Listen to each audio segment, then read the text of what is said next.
Boa noite. Você fica agora com as notícias que são destaque em Minas nesta sexta-feira. Uma criança de 2 anos e 2 adultos morreram em um acidente na BR-381. Um homem foi preso por suspeita de assediar uma adolescente em terminal de ônibus. Moradores de BH passam a contar com 2 postos de saúde mais bem equipados a partir de hoje, os 2 na região da Pampulha. E daqui a pouco vamos tirar todas as suas dúvidas sobre vacinação em uma entrevista ao vivo com o infectologista Carlos Starling. Envie a sua pergunta já para o nosso Band Zap, que é o 31 99 772 7663. E veja também, o número de brasileiros que usam dinheiro vivo para pagar contas ainda é a maioria. No futebol, deu Cruzeiro no clássico com o América. E a tempo de colônia de férias, temos dicas de passeios para divertir a criançada. Mais informações sobre essas e outras notícias a partir de agora.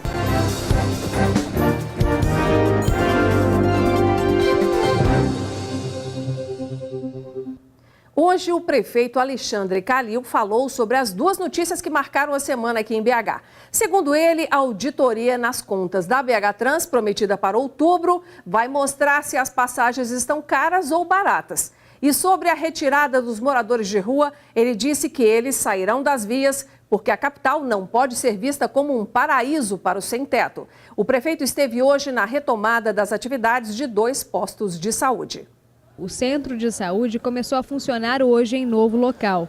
É que o antigo endereço provisório no bairro Ouro Preto tinha problemas de capacidade. A unidade nova fica agora no bairro Dom Orione, também na região da Pampulha, e conta com serviços de ginecologia, pediatria, odontologia, entre outros. O que interessa é o remédio. A parte da parede é a mais fácil e a mais barata.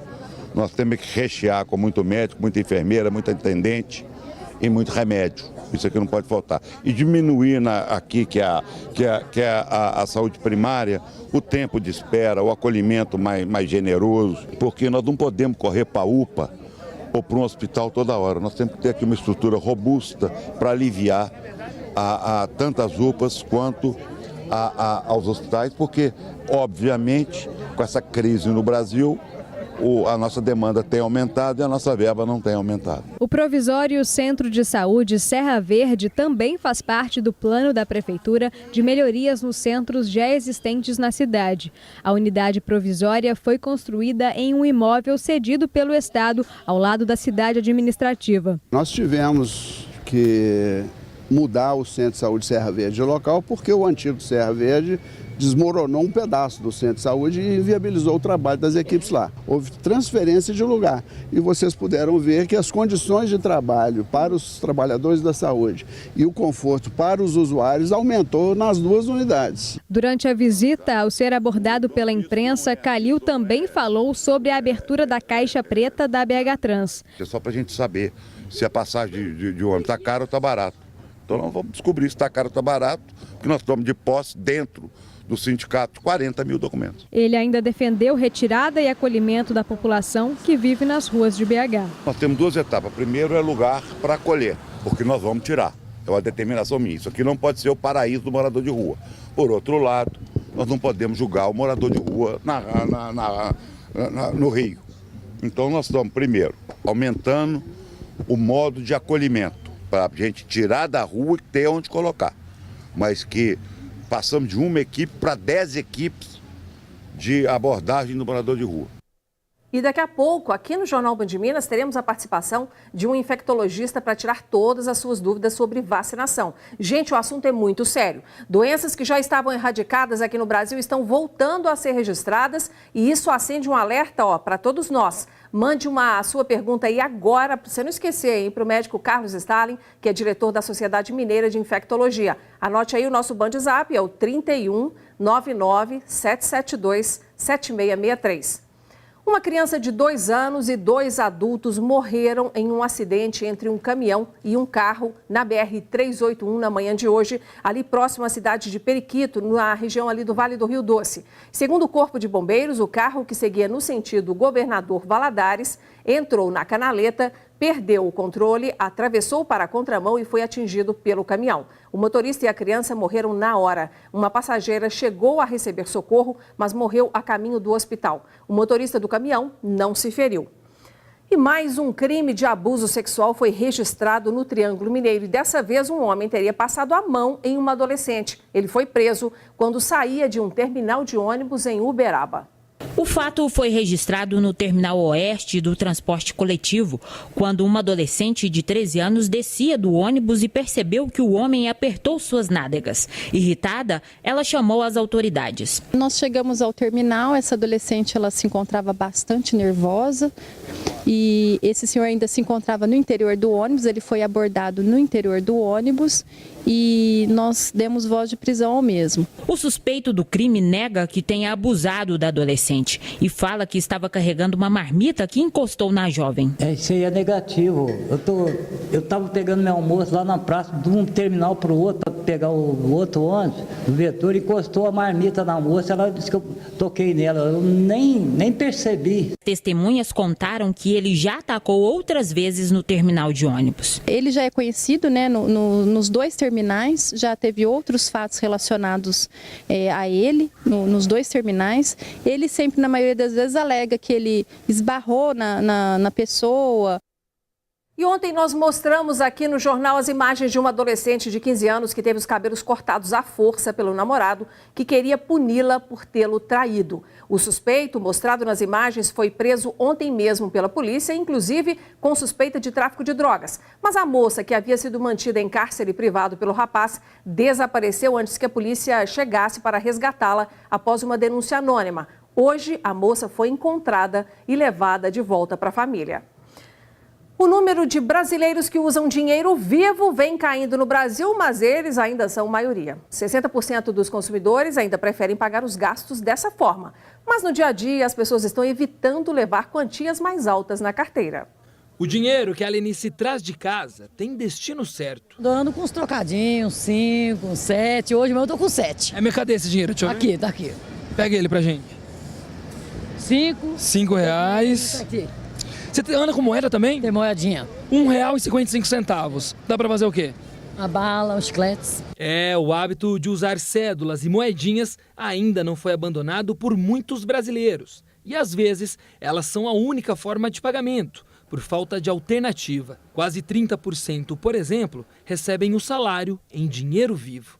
Mas o uso dessa forma de pagamento vem caindo nos últimos anos. Em 2013, segundo o Banco Central, quase 80% dos brasileiros pagavam todo tipo de gasto com dinheiro. Hoje, eles ainda são maioria, mas o percentual diminuiu. As quantias no bolso são pequenas. 34% carregam até R$20 em notas. Outros 34% levam de 20 a 50, quase sempre por medida de segurança. Esse aí é o seu Vale Transporte? É meu Vale Transporte. Única coisa então que leva na bolsa? Exatamente. Dá então com nota de 50, 100? Nossa, nem pensar. A gente anda com R$10, segundo a minha família, para dar pro ladrão. E as moedinhas, quem diria, não são deixadas de lado não. É com elas que mais da metade dos entrevistados pagam pequenas quantias. E tem aqueles que guardam em casa. Nessa turma aí está a Isabela. Eu coloco no meu cofre para depois, quando ele estiver bem cheio, eu pego essas moedas e compro lá no centro umas coisas para fazer pulseiras. Tem a ala bem grande dos que usam os cartões, mas não dispensam as cédulas. Mas há também os radicais, que por enquanto são minoria. Por isso, o cartão de débito vem ganhando espaço e o de crédito também tem cada vez mais adeptos. Este especialista conta que, com medo de assaltos, os brasileiros estão abandonando o dinheiro. A penetração dos serviços bancários e do uso do cartão de crédito aumentou muito nos últimos anos, apesar do período mais recente de crise, por conta do aumento na renda e a facilidade, por exemplo, para ter acesso a cartões de crédito. Se o chamado dinheiro de plástico está cada vez mais popular, nessa cafeteria ele não tem vez. Eu só trabalho com dinheiro. O dono conta que as operadoras de cartões cobram muitas taxas. O valor da compra aqui é muito baixo, né? Eu registro o café, registro o pão de queijo, dou a fichinha, ele me dá o dinheiro, eu troco a fichinha e acabou. Um ônibus da linha 8350 está pegando fogo neste momento na marginal do anel rodoviário, na altura do bairro São Francisco. Equipes do Corpo de Bombeiros estão no local tentando conter as chamas. O veículo está ali muito próximo a um pátio, onde estão estacionados caminhões e oferece, portanto, risco a eles. O trânsito no local é intenso. E depois do intervalo, os destaques do esporte, o Cruzeiro venceu o América por 3-1 no Mineirão e fica mais próximo do topo da tabela do Brasileirão.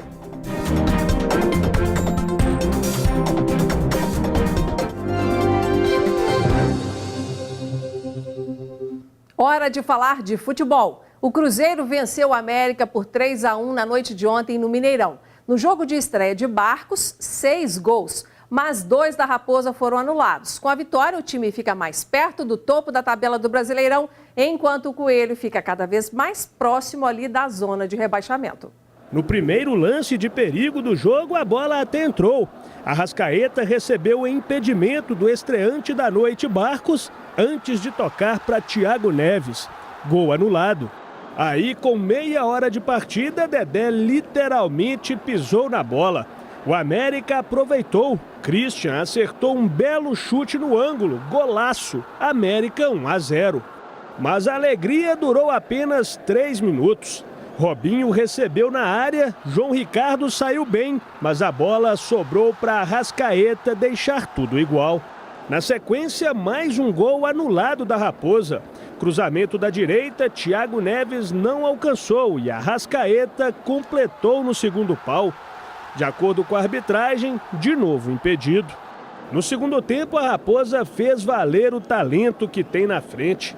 Tabela de Arrascaeta e Thiago Neves. O uruguaio recebeu na área e cruzou na cabeça de Robinho. Virada celeste, 2-1. Mano Menezes, então, tirou Barcos e colocou o Raniel no jogo. Com 3 minutos em campo, ele aproveitou a bobeada da defesa americana para aumentar a conta. 3-1. Raniel só não fez virar goleada porque João Ricardo saiu bem na jogada. E dá só uma olhada no gol que perdeu Robinho. Sem forças para o Coelho reagir, ficou nisso. Cruzeiro 3-1. Resultado que deixa o América com 14 pontos, próximo dos times que estão na parte de baixo da tabela. E o Cruzeiro com 21, mais perto da turma lá de cima. O técnico Mano Menezes acredita que a partir de agora, o Campeonato Brasileiro pode ser diferente do que era antes da parada para a Copa do Mundo. Às vezes os jogadores que encerraram bem não voltam tão bem. Os jogadores que encerraram mal voltam melhor porque estavam desgastados fisicamente e fizeram a recuperação. Vamos resolvendo os problemas como a gente tem que resolver. Com trabalho, serenidade, mas também com cobrança, porque nós sabemos que o nosso nível é para jogar mais do que nós encerramos jogando antes do período da Copa. O Cruzeiro voltará a jogar no domingo às 7 da noite contra o Atlético Paranaense no Mineirão, também pelo Campeonato Brasileiro. Nosso repórter André Salles já está aqui para trazer detalhes. Boa noite, André. Boa noite, Inácia. Boa noite a todos. André, o Atlético Paranaense está na zona de rebaixamento. Isso significa jogo fácil para o Cruzeiro? Acho que não, principalmente pelo que a gente viu na segunda-feira, né? O Cruzeiro enfrentou o mesmo Atlético Paranaense, só que pela Copa do Brasil. É uma equipe boa para a posição que está. Acho que o Atlético Paranaense não deveria estar nessa posição. Uma boa notícia é que talvez o principal jogador hoje do Atlético Paranaense, que é o Rafael Veiga, tomou o terceiro amarelo e está fora, não vai enfrentar o Cruzeiro. Em compensação, o Cruzeiro perdeu a dupla de volantes que atuou ontem. Então, um deles é a reserva, Ariel Cabral, mas são dificuldades. O Mano vai ter que quebrar a cabeça aí, mas acho que é um jogo que o Cruzeiro é favorito. É assistir para ver o que acontece, né? Bom, e domingo às 4 da tarde, o América estará entrando em campo contra o Paraná em Curitiba. André, a derrota no clássico aí ontem para o Cruzeiro tira o gás do América ou, pelo contrário, estimula a tentar fazer um jogo melhor? Olha, Inácio, eu vou ser sincero, o América me preocupou muito ontem. A gente sempre falava aqui, né, o trabalho do Anderson Moreira, que o América não era um time para ser rebaixado esse ano. Vendo as mudanças, o Anderson Moreira saiu, o principal jogador do time, o Serginho, foi negociado com o futebol japonês. Eu acho que se o América não correr atrás, trouxer reforços e melhorar essa equipe, acabou virando um candidatíssimo ao rebaixamento. Acho difícil, com o time que o América tem hoje, escapar da degola. E que pena, né? Subiu da Série B para a Série Campeão A da Série B. E não está conseguindo, né, manter aí o resultado. Bom, gente, no domingo o Atlético também tem jogo. O time vai enfrentar o Palmeiras em São Paulo às 4 da tarde, lá no Allianz Parque. André, o técnico Thiago Largue tende a manter a mesma escalação do último jogo ou você acha que vai fazer mudança? Não, Inácio, ele não vai manter a mesma equipe, até porque porque ele não pode, né? O Edinho, que começou a partida, sentiu realmente uma lesão, voltou a Belo Horizonte para fazer exames, foi constatada uma lesão, então ele vai ter que arrumar um substituto. No jogo anterior contra o Grêmio, ele entrou com o Denilson, não sei se deu muito certo, talvez o Tomás Andrade seja a melhor opção. É uma pedreira realmente pegar o Palmeiras lá, ou seja, como é que é o Brasileirão, né? Jogou contra um Grêmio complicadíssimo lá em Porto Alegre, já vem na sequência pegando o Palmeiras em São Paulo, sequência dura para um Atlético que ainda busca o entrosamento, né? Tá certo, segunda você volta com todos os resultados e análises. Obrigada, viu, André?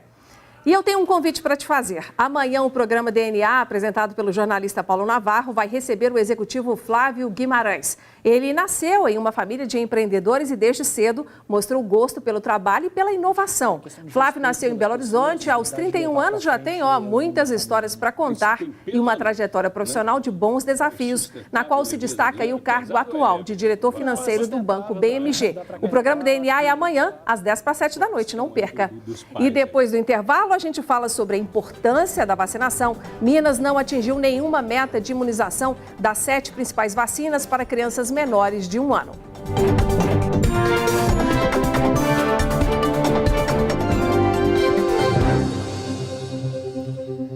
Cerca de 18 voos do Aeroporto Internacional de Belo Horizonte já estão atrasados devido a um problema nos radares dos aeroportos de São Paulo. E segundo a BH Airport, que administra o terminal, os voos afetados são da Azul, Avianca, Gol e Latam e tem como destino os aeroportos de Guarulhos, Congonhas e Campinas. O poder público está em alerta com a queda no número de vacinações infantis realizadas. Nos primeiros 6 meses deste ano, Minas Gerais não conseguiu atingir aí, gente, nenhuma das metas de imunização das 7 principais vacinas para crianças menores de 1 ano e todas estão no calendário oficial.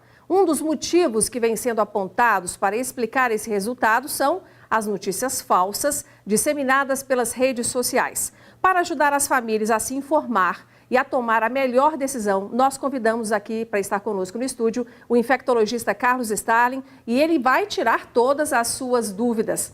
Carlos Starling é diretor da Sociedade Mineira de Infectologia e coordenador aí dos serviços de controle de infecções hospitalares dos hospitais Vera Cruz, Baleia e Life Center. Doutor, muito obrigado pela presença aqui no jornal, prazer, viu? Inácia. Vamos começar então, doutor, explicando para os pais, mas também para os responsáveis, né, que cuidam de tantas crianças e adolescentes, o poder das informações falsas na internet. Vamos começar falando do valor da vacina, né? É importante vacinar, não tem outro meio para prevenir. Olha, vacina é tão importante quanto saneamento básico. O impacto em termos de saúde pública é semelhante a saneamento básico. Então, é um grande avanço que nós temos e nós conseguimos reduzir em muito a mortalidade infantil, a mortalidade em geral, em função do desenvolvimento de vacinas. Então, é um ganho, é um bem que a humanidade tem que nós não podemos desprezar. Por que doenças, doutor Starling, como, por exemplo, o sarampo, voltaram a fazer parte da rotina das pessoas aqui no Brasil, sendo que a doença já tinha sido erradicada? Bom, esse é um aspecto importante. A doença não havia sido erradicada. Ela foi controlada no país, né? Nós recebemos em 2016 o título de doença, de ausência de doença, país, as Américas livres de sarampo. Uhum. Entretanto, a doença estava circulando na Europa, na Ásia. E hoje, com uma questão de horas, né?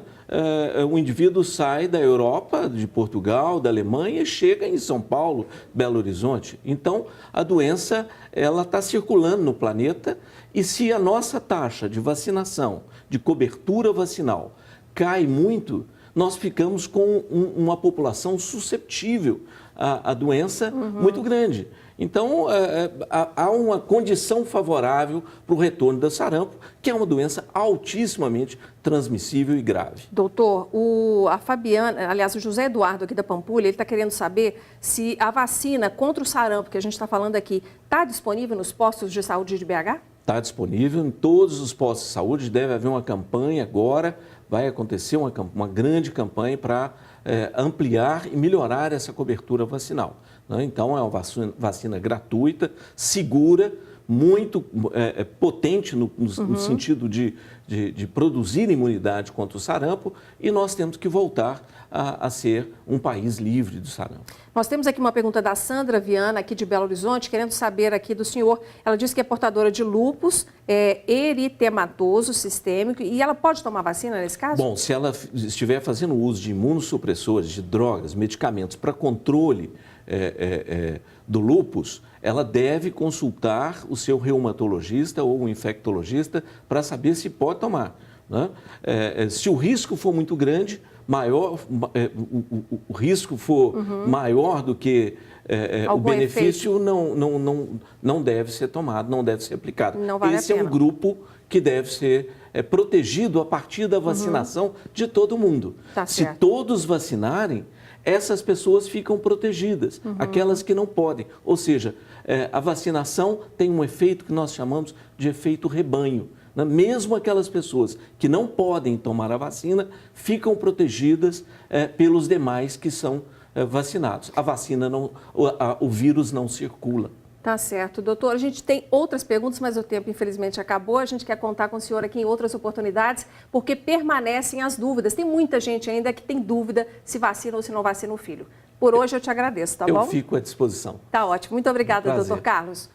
Bom, gente, um lembrete para os pais e responsáveis. O Estatuto da Criança e do Adolescente determina que é obrigatória a vacinação nos casos recomendados pelo Ministério da Saúde. O não cumprimento dessa norma pode gerar uma multa de 3 a 20 salários mínimos para o responsável pela criança. E essa multa pode ser dobrada em caso de reincidência. As férias escolares começaram e os pais precisam criar verdadeiras estratégias para garantir a diversão das crianças. Aqui na capital tem várias opções, inclusive gratuitas. Se você está sem ideias para tirar os pequenos de casa, preste atenção que nós vamos mostrar algumas opções.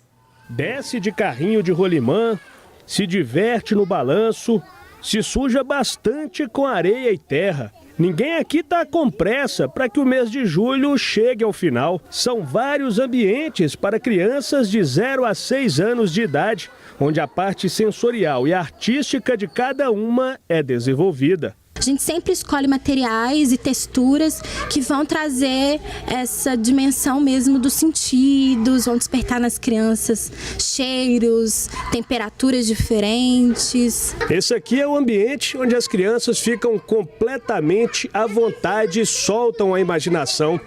Para a pequena Isabela, por exemplo, essa é a gelatina que ela acabou de preparar. Mas em BH tem também programação para quem é um pouco mais crescidinho. O Museu das Minas e do Metal, que funciona na Praça da Liberdade entre os dias 17 a 27 de julho, promove uma série especial de atividades para o período de férias. Ela traz uma exposição de bonecas, e exposição com essas bonecas, são bonecas que apresentam algum tipo de deficiência. Uma oficina Coração Solidário, que também vem nesse sentido de humanização, de sociabilização das pessoas, de fazer essa aproximação entre as pessoas. E uma oficina de 3D, contação de história e atividade, a última atividade, ela vai ser feita pelo jornalista Ricardo Albino. Ele é cadeirante e ele vai trazer histórias também dentro desse contexto de inclusão e envolvendo as crianças de uma forma lúdica, prazerosa, para trazer essa temática tão importante para todos nós. 3 das 4 atividades acontecem nesta sala, a partir da personagem Tina Descolada, criada pela psicóloga Marta Alencar. Tina abrange o mundo igualitário para todas as pessoas, trazendo o tema inclusão para as atividades. De acordo com sua idealizadora, a partir do momento em que uma criança vê seu super-herói usando uma cadeira de rodas ou um par de muletas, ela cresce entendendo que isso não é diferente, assim como pertencer a etnias ou religiões distintas. Às vezes a pessoa tem um tipo de deficiência e a criança fica com medo de aproximar. Quando ela vê uma boneca, é um brinquedo, é algo que ela vai se apaixonar, vai gostar, vai criar uma certa relação de amor, de carinho, que é para ser transferido para a sociedade onde ela está. Emanuele veio com o pai e curtiu tudo. Saiu até dando aula de como fazer um objeto em 3D. Você aperta aqui nesse clique, você tem que esperar ela ficar verde, aí você aperta de novo e desenha o que você quer fazer. Já está dando aula, né? Olha, se você estiver aí animado nesse restinho de sexta-feira, que tal visitar um dos museus de BH? Alguns deles ficarão abertos até meia-noite, hoje, na 5ª edição do Noturno nos Museus. Entre as atrações tem visita mediada, desfile de moda, contação de histórias e shows de músicas. Você vai lá na internet e confere a programação, noturnonosmuseus.pbh.gov.br. Ficamos por aqui, tenham um ótimo final de semana. Segunda estaremos de volta, até lá.